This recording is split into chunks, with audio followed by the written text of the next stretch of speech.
So yes, um, thanks for joining today. Welcome to Majorianus.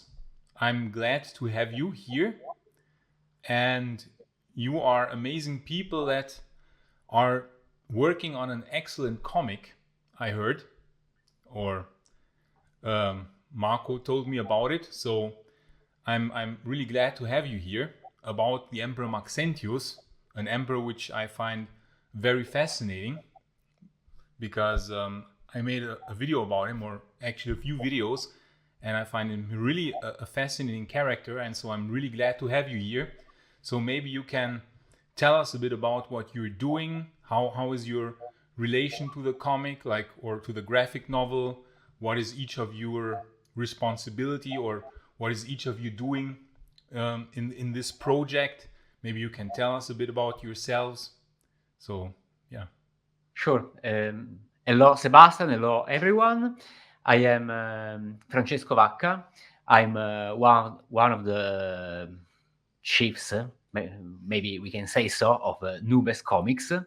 And we do, from about a year, comics in Latin. It's a bit strange, I know. I made comics, I write comics as a job. I write for Topolino, the Mickey Mouse magazine, Italian Mickey Mouse magazine. And now it's been a year. We have this small press through which we make these Latin comics. Maxentius Postremus Romulus will be our third comic. And the project is born in late 2022 because Nubes project. Because I was in a conventiculum, a gathering of people who speak Latin, because it's been 3 years now I study Latin as a living language. And in a conventiculum, I meet other peoples, and one of them said me, "Why don't we do a comic in Latin? Why not?" And Nubes was born. And after Origine Spictae and Medeae Daimones, now it's the turn of Maxentius. Mm-hmm. Very interesting. So I think now it's my turn. Hello, Sebastian. Hi, everyone. Thank you. Thank you to all. My name is Sonia. I am one of the 3 founders of Iperurania Publishing, and Nubes is our brand dedicated to story of history about ancient time. And in this project, I'm the one who wrote the script. So I'm the one who, after long chats and in-depth studies of the essays written by our Diego Serra and Marco Cecini, by Marco, I wrote this plot, and then I passed it by to Francesco. He's a professional script writer, and he turned it into a script. Maxentius is an incredible character, an incredible person. This is what I love about history. I love it very much, to think that we are talking about real people that just lived before us, and studying and trying to retell what we studied in a subjective and a human way, in a narrative way. It's something really, I don't know, emotional, because we really feel these people closer than just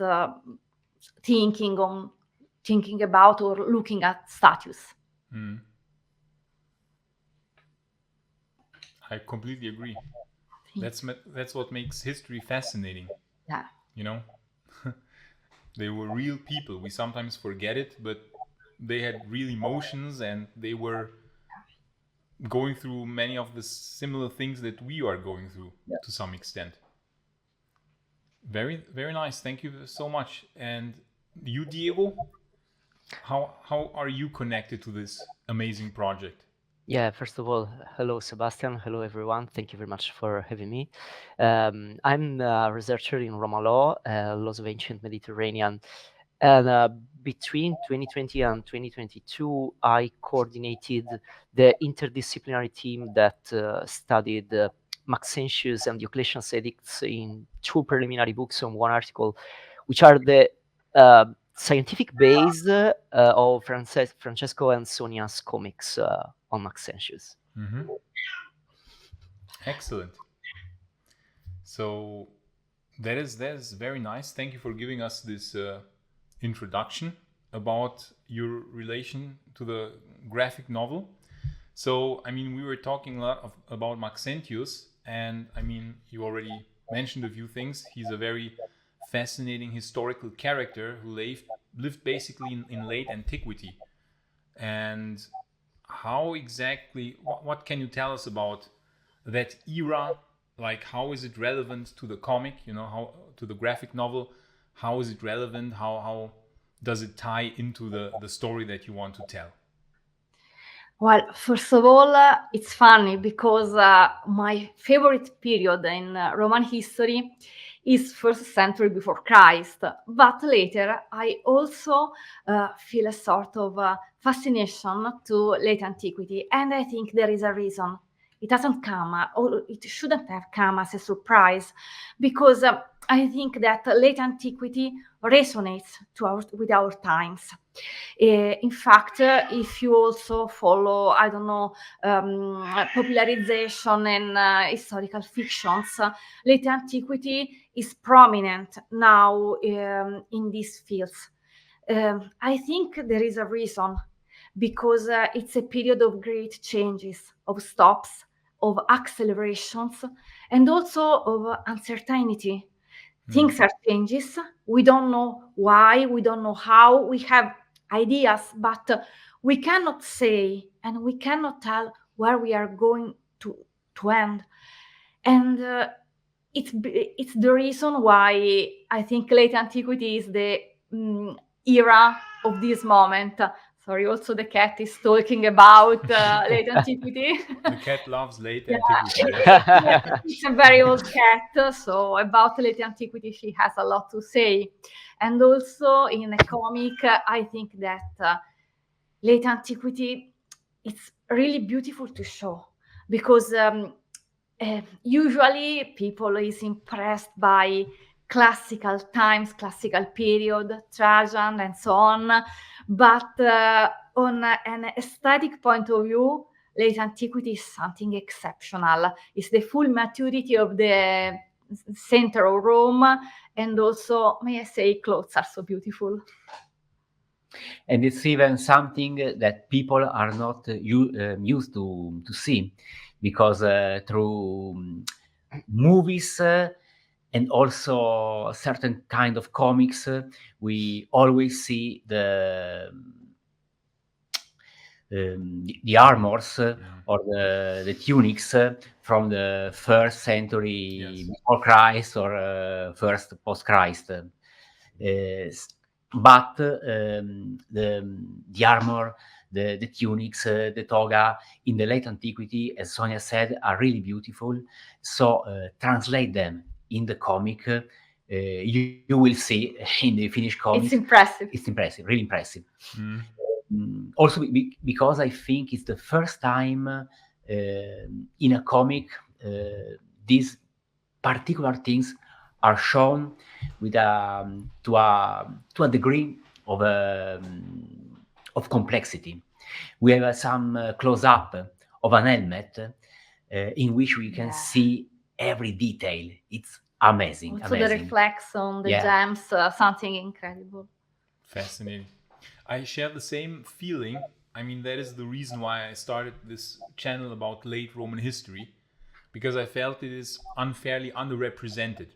I always had the impression that the first century gets all the attention, first century BC and first century AD, they get all the attention, maybe the second century also still. But then it's like, okay, now it's going downhill. We don't want to deal with it anymore. It's like third century and later, no. It's going downhill. And then the Roman Empire fell. And then Middle Ages. That's how I always felt. And I felt it's extremely unfair towards those characters. because we are talking about more than 200 years of history, and we are talking about so many characters that tried to save the Roman Empire, that were heroes in some sense. You know, they did so many incredible things, and I think their stories are worth telling.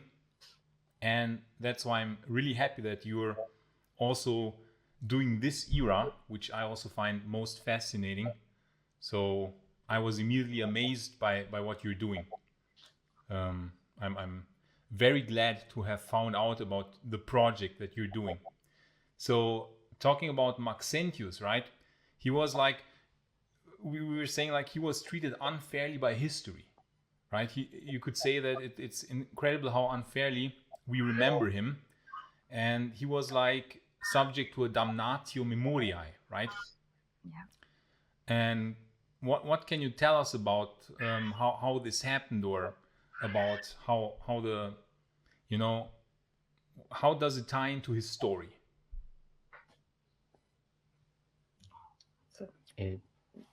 Diego, Yeah, maybe your yeah, turn. yeah.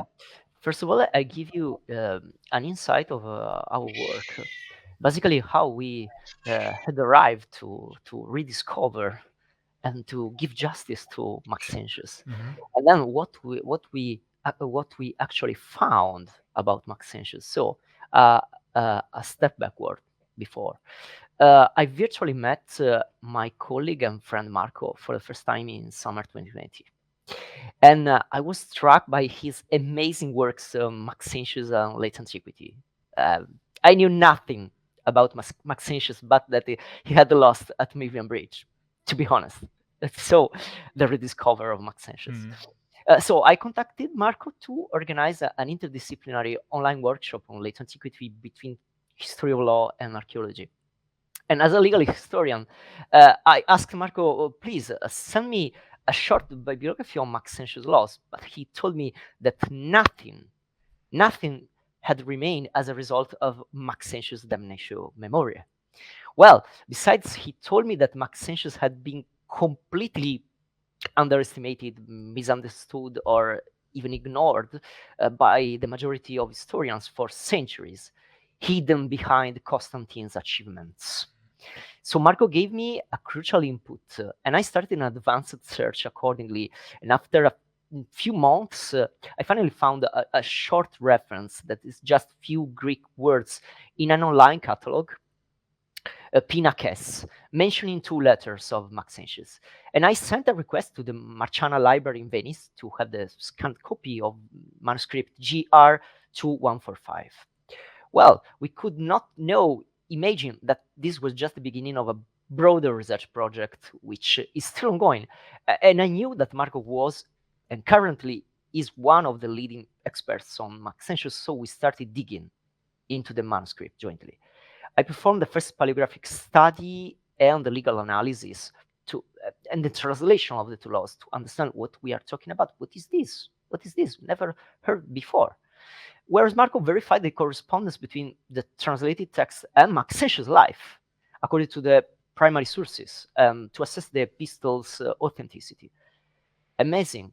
To this purpose, we created an interdisciplinary team by involving an historian, paleographer, and a philologist, respectively Fabio and Alessandro, to publish first preliminary monograph. Well, the first letter is the Edict of Legality, by means of which Christianity was legally recognized for the first time in Italy and Africa. Whereas the second letter is Maxentius' ruling against a Christian faction that we were not able to identify at that moment. The texts have undergone a minimal attempts of forgery, which we were able to highlight easily thanks to our contemporary knowledge of Roman law and the language from juristic papyri, for example. And it was therefore possible to restore the text entirely, providing with a critical edition. And after the first monograph, Marco and I kept on investigating, and we find incredibly crucial information on the textual tradition and also about the circulation of the epistles. And in fall 2021, Marco was amazingly able to discover the identity of the famous woman mentioned in Maxentius' second epistle, the Donatist leader Lucilla of Carthage. Basically, a very important person. And following some search strings, we found also the famous Diocletian's Edict of Persecution. Why is this text so important to our research and also to the comics? Well, because this text basically currently preserved in a Greek Passion, the Passion of Saint Procopius. The integral version of this text is contained in just one manuscript from the French National Library, just one library preserving the entire text. Well, we found that Diocletian's text and the legal terminology of the imperial papyri, as well as the Greek version of Constantine and Licinius' so-called Edict of Milan, gave us crucial evidence as to the authenticity of Maxentius' laws and their compatibility with Roman law. And finally, accordingly, we published a second book in 2022 analyzing new data that finally confirmed what we had previously suggested in our first book. Fascinating. So basically, to sum it up, your discovery kind of would rewrite history. Could you maybe sum it up in a sentence what your discovery is changing? Because I mean, this is groundbreaking stuff to a certain degree. Yeah, to a certain degree, yes, because for example, the Senate consult and the Edict of Diocletian was deemed to be completely lost for 700 years, and the same about Maxentius' laws. So basically, now we have evidence to say what the exact words of Diocletian against the Christians were, and also Maxentius' words to the advantage of Christians, as Eusebius of Caesarea stated in his work. Okay, so Maxentius basically was erased, or like his influence on history was dramatically changed from how he probably really was, and that is probably due to the Damnatio Memoriae. Can you explain somehow how this ties into Maxentius' story? Like, what was the effect on later history writers, how they perceived Maxentius because of that? About Damnatio Memoriae, Sebastian, you said the work of Marco and Diego is groundbreaking, and it really is, because it's almost a counter against the Damnatio Memoriae. That we, with the comic, we are trying to make available to everyone in a simpler way what Diego and Marco discovered. And that made me think about Maxentius, because it seemed to be one of a kind, because the emperors before him were most of them against the Christians. The emperors post Maxentius, after Maxentius, were, on the contrary, against pagans and also against the classical world. They killed the classical world, Theodosius in primis. Maxentius was one of a kind because he was a pagan, but as appears, it was the first to make an edict in which the Christians were embraced in the Roman state, in the Roman state of things, and this is amazing. Yes, this is absolutely incredible. So basically, because everybody remembers Constantine as being the first who issued the Edict of Tolerance, right? That is how it's portrayed. That is how it is told everywhere, that Constantine issued this edict and that he was the first emperor to be tolerant towards Christianity. And what you're saying now basically is that Maxentius was the first one, but it was just like erased from history. It was erased from memory, and that Constantine kind of like took over this Yeah. achievement, I would somehow say, and made it his own. Yeah. Can this be said like this? Exactly. And at the same time, he began to delete what was the past of Rome. He changed the capital from Rome to Byzantium, Yes. and his acts eventually made the classical culture to disappear. Maxentius was in balance, like no one else before and after. Yes, I agree. Yes, if you watch my videos, I sometimes cannot hide it that I'm not a big fan of Constantine. Sometimes I try to be neutral, okay? I try to be neutral, but sometimes I'm not a big fan of him. I have to admit it, okay? so I'm kind of happy that you're telling this story. It kind of resonates to me in some certain way, because that is also how I often felt, that Constantine unfairly took over many of Maxentius's achievements, and not only the Edict of Tolerance, but also his buildings. You know, the magnificent buildings that Maxentius built in Rome, made it his own. The statue, the big statues, the Colossus, probably was a Colossus of Maxentius, made it his own. So he was just taking over the things. Yeah. And then in the end, he betrays Rome and moves to a new city, you know?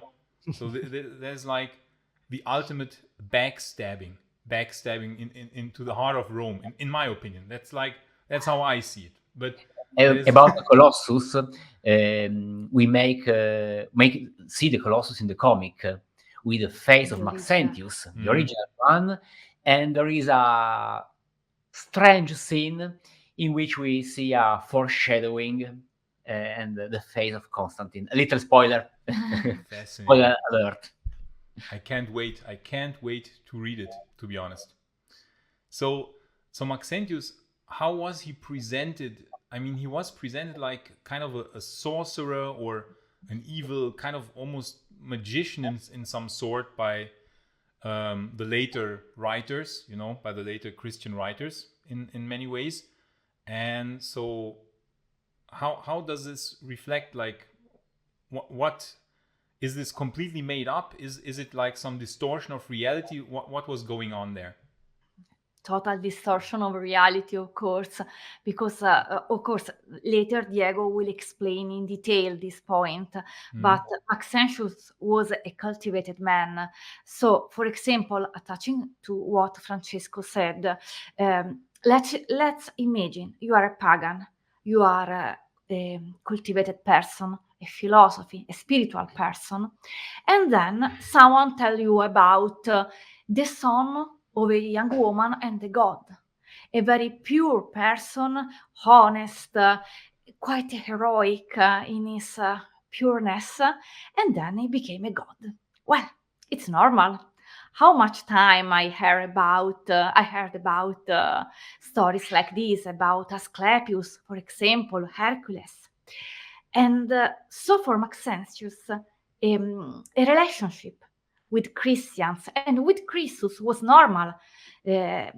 Eutropia, Maxentius' mother, was a Christian, for example, and he came from the eastern part of the empire, where philosophy, religion, mysticism were also deeply related.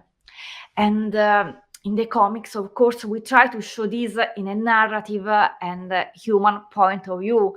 So by actions and by, of course, by the art of our Lorenzo Gubinelli is the one who is drawing, and Niccolò Ielapi, the one who is coloring his draw. But I also want to add something that is important, because I know what Diego will show to everyone this evening. Maxentius was also followed the Neoplatonic philosophy. And for this kind of philosophy, the ruler, the governor, the king, should also be like a father, and also like a guide, and also like a physician for the society. He had to prevent and to cure the social illnesses that make people suffer. And we wanted to show the exact moment when these Maxentius beliefs became a sort of driving force of his political action and of his also human action. Of course, we try to explain this not just in a historical, social way, but also on his inside point of view, and you will see. But Diego can explain the context in a better way than me.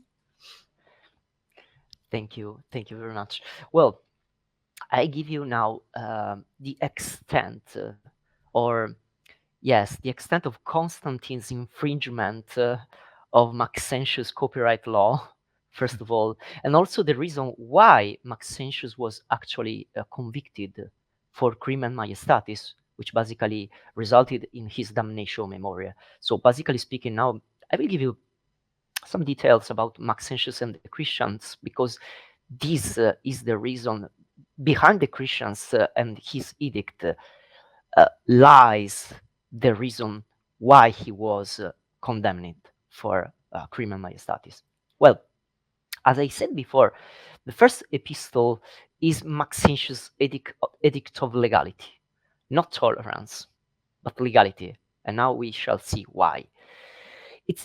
First of all, it is mentioned by 3 Christian bishops: Eusebius of Caesarea, Optatus of Milevi, tempesta persecutionis per acta et definita est, mittente Maxentio libertas est restituta, if I well remember the Latin words. And please, Francesco, correct me if I am wrong in something.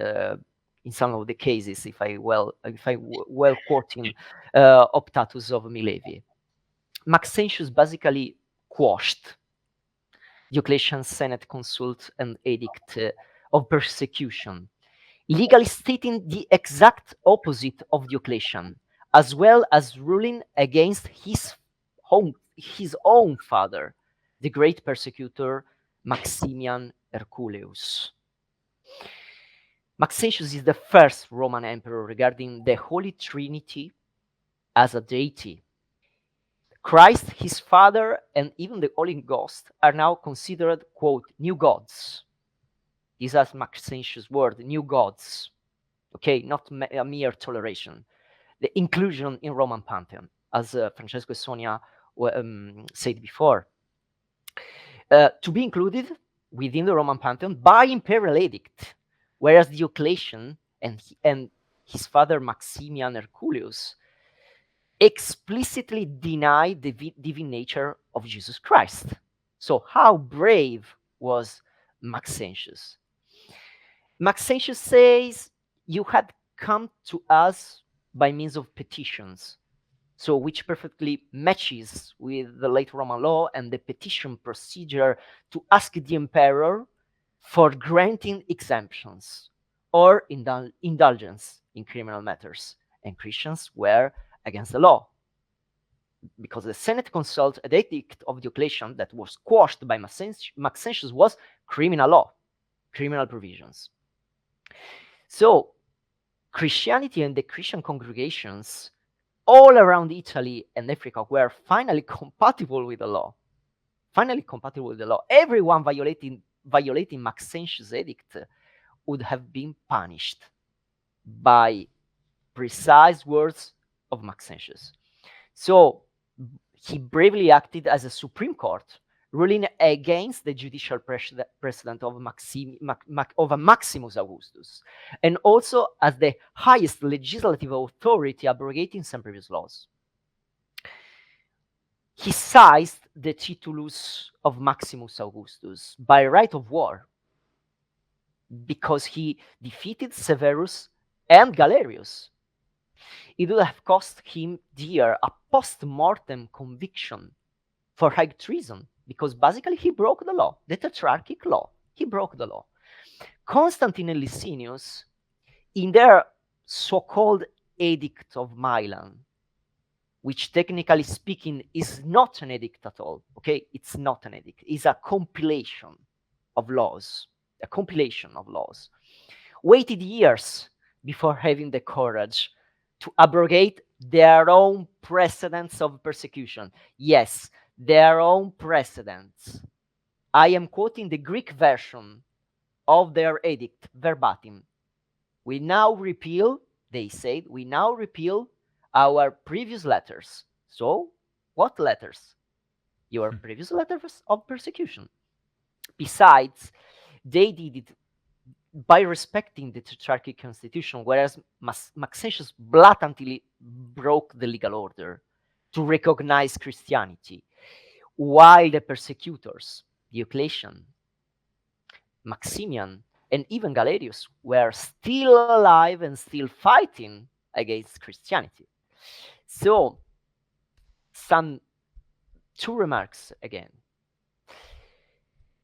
Constantine and Licinius used the generic term deity in the Greek version of the edict, which was believed, oh, yes, this is a clear sign of Constantine's genius. No, not at all, because the same terminology is already used by Diocletian in his Edict of Persecution that now we know after 1700 years. Deity is the generic term, not at all the expression of the representation of Constantine's genius. No. A few years after Maxentius' death, let's talk about the Colossus and what it actually represents, for example. The hidden Maxentius behind the great statue. Constantine ruled that Maxentius' rescripts, consistent with the current law, would have been regarded as valid. No one could have appealed in court against Maxentius' compatible laws by explicit order of Constantine, which means Constantine probably followed many aspects of Maxentius' political agenda. But let me say something more.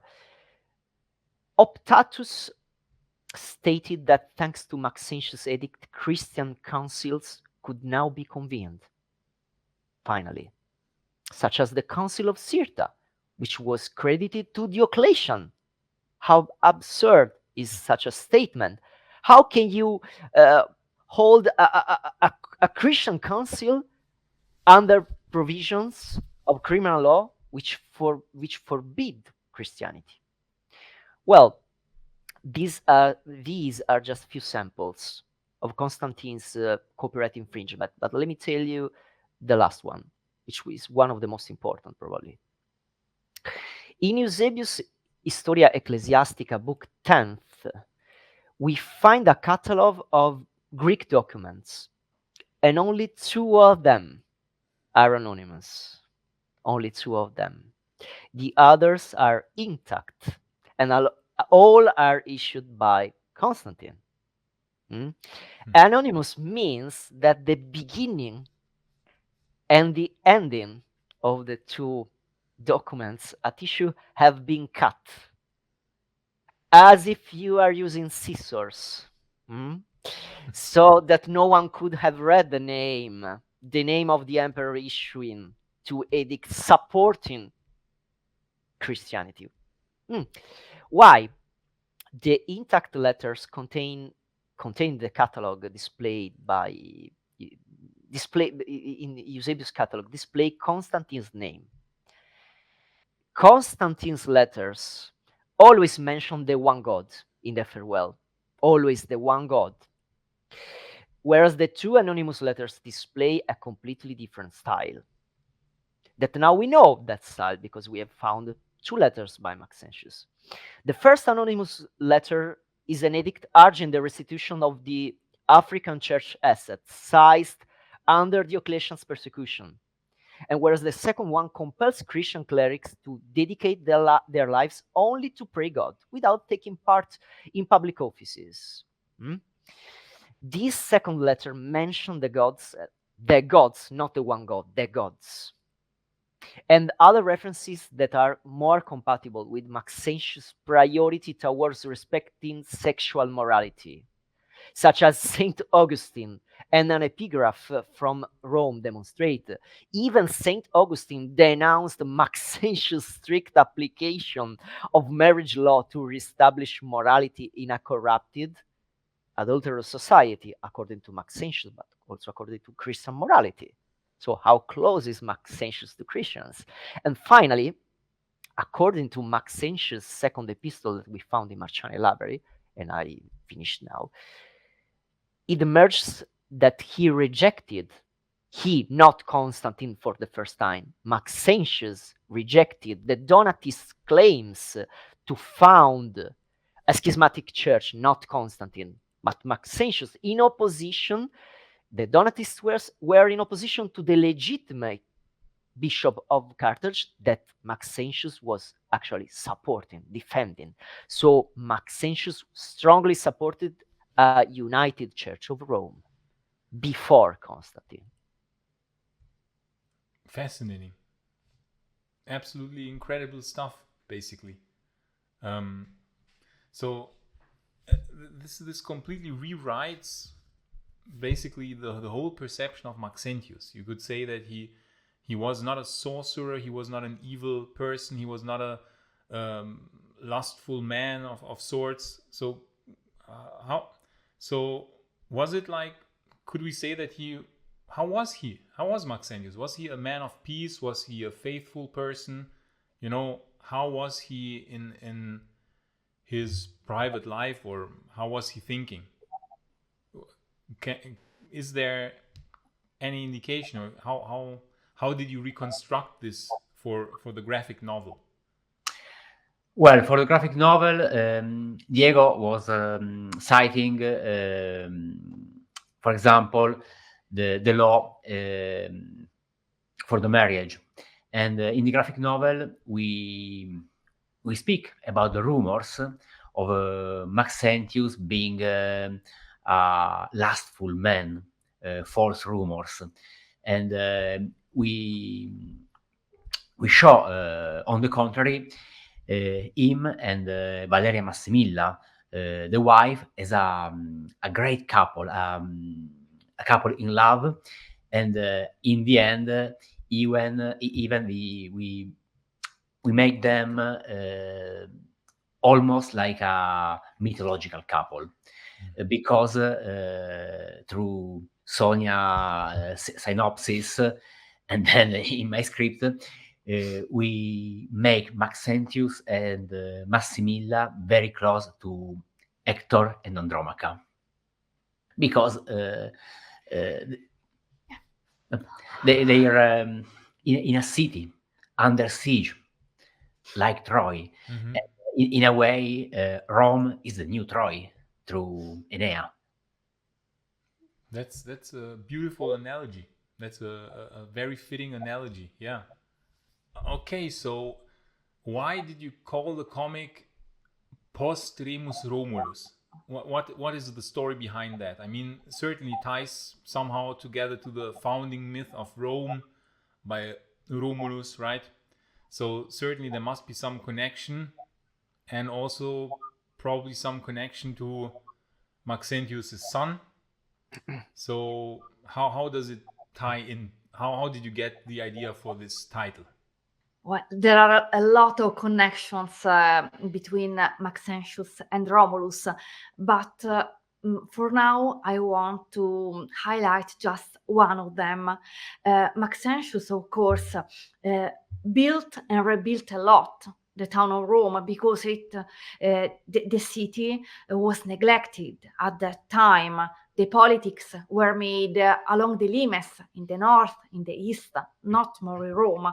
Maxentius tried to take the power back and to build again what was neglected, but also not just the town of bricks and marble, also the meaning of Rome.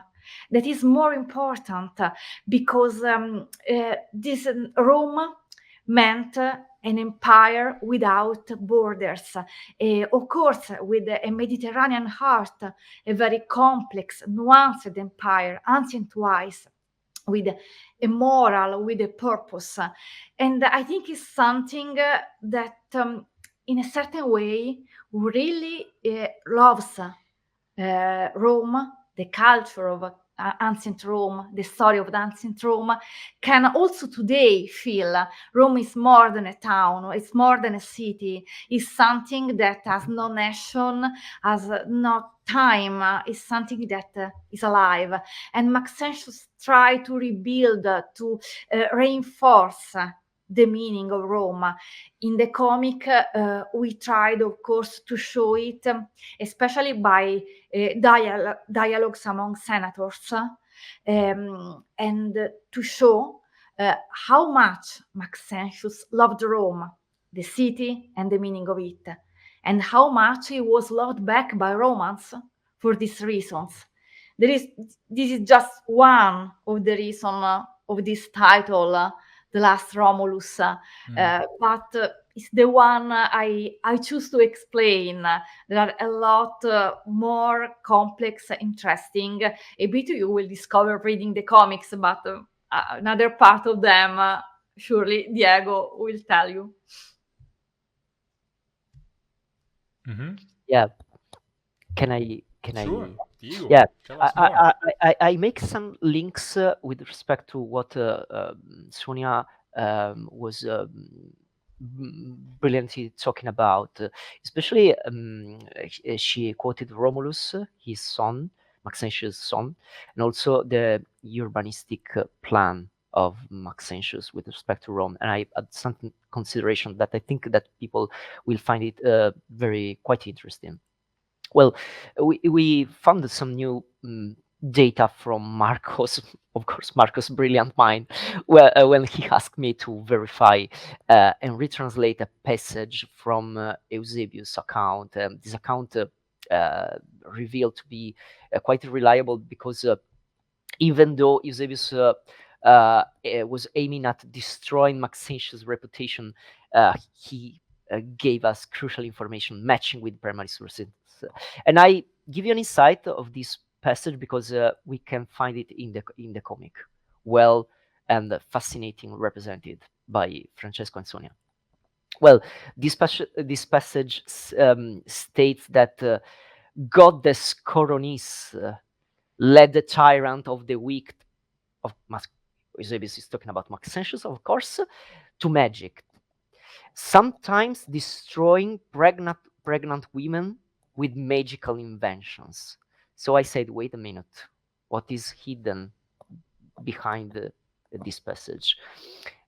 Basically speaking, this passage represents Maxentius' syncretistic fascination for demigods, but also for Jesus and Christianity and Hellenistic cults.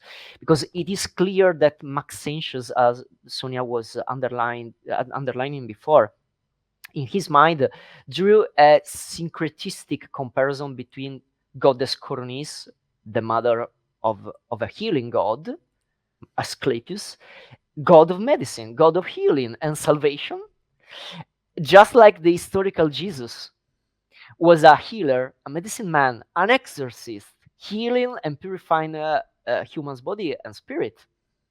Well, the Virgin Mary, we all know, gave birth to a salvific healer, which is Jesus, similar to Asclepius. And also, if you remember, the word I quoted before, magic inventions, thoughts, the term is epinoia, and used by Eusebius to describe Maxentius' inventions as a demon. But this term cannot be misinterpreted because we find it very often in the Bible, in the sense of divine intuition, basically speaking, a thought directly inspired by God. According to some versions of Coronis' myth, she would have incurred in the wrath of Apollo for lying. She was already pregnant with Apollo's divine offspring while having intercourse with a mortal man, but probably as a result of an assault that she suffered. And after killing his unfaithful lover, Apollo performed a cesarean section. This is what the passage from of Eusebius is actually hiding. Okay, so why this? The death of Romulus probably impacted Maxentius severely, and this circumstance might explain his interest towards medicine, towards cesarean sections, towards saving a mother and a child's life while giving birth by means of cesarean section, for example. This is what the passage of Eusebius is actually saying to us, is reporting to us. And this might be the reason why Maxentius devoted himself to the mother of a god, to the mother of God, if we want to be a bit tricky. In other words, to a god of salvation. This is syncretism, this is interpretatio, if we want. And Eusebius' text mentions divine inspired inventions. We may just interpret them as a compound of both medical instruments such as scalpels, glass vials for administering medicines, and also birth amulets. Birth amulets or papyri marked with divine names. And we can imagine the name of Asclepius, the name of Jesus, and so forth, and so forth. Beside, and I finish something about motherhood, as Sonia was telling us before. Maxentius' mother, Eutropia, was Christian. She restored the biblical sanctuary of Mamre, which is strictly related to motherhood and divine offspring, and also related to the genealogy of Jesus and Abraham, because therefore Mamre refers to the manifestation of God Himself and the coming birth of Isaac. Jesus' genealogy, basically. This does not come as a mere accident, because the report of Eutropius' interest in Mamre is of paramount importance to understand Maxentius' thought, syncretistic views, and also how close he was with respect to Christianity. Because in the Mamre quotation from the Bible says, God say, I will certainly return unto thee, and lo, Sarah, thy wife, you shall have a son. A divine, in a certain sense, a divine son. The prefiguration of Jesus, which is Isaac. Fascinating.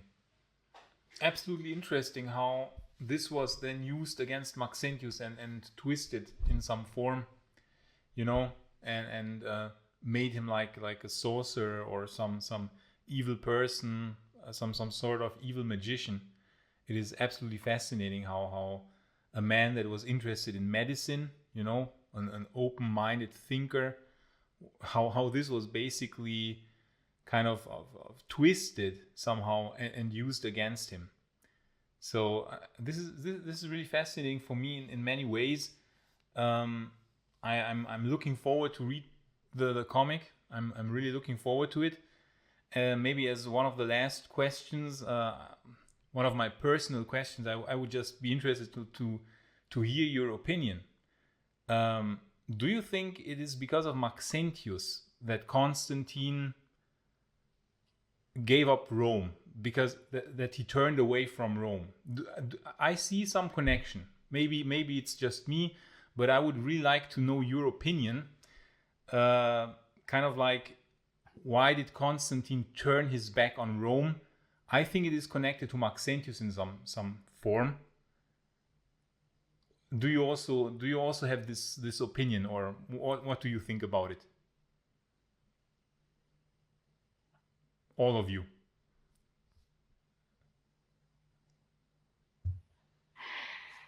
Well, I think that the relationships between Maxentius and Constantine was really, really a complicated relationship, as they say on the social network now.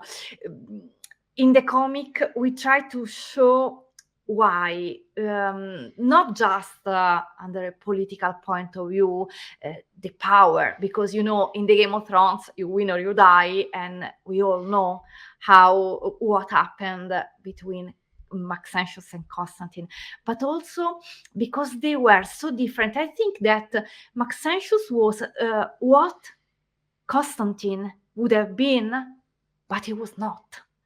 And so he tried to cancel him, to make a sort of substitution and then go away.